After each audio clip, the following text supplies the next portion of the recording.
د عمران خان نوم اخادو په وجه باندې د پېښور ټول پی اس ال میچونه یې کینسل کړل. تاسو ته پته لګي چې اوسوره د مخکې وزیر اعلی علي امین ګرنپور صاحب د ارباب نیاز کرکټ سټیډیم نوم عمران خان کرکټ سټیډیم کې خودو چې د دې په وجه د پی اس ال چې څومره میچونه په پېښور کې کېدل هغه کینسل کړل او اوس با صرف یو نمایشي میچ په پېښور سټیډیم کې کیږي او د پی اس ال میچونه به پکې نه کیږي.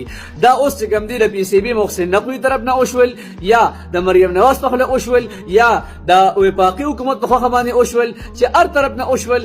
خدا دی وخت کې د عمران خان د نوم اخادو نه پس دا میچونه کینسل شول چې دا ډیر زیات د خفګان خبر دی. خفګان خبره دا ده چې پی سی بي خپل کورنی لوبغاړي پېښور سټیډیم ته نه رالېږي نو دا انټرنیشنل ډیماند په پېښور ته څنګه راشي. لکه دوی څه وجه ښودلې ده چې دلته موږ لوبغاړي نه رالېږو.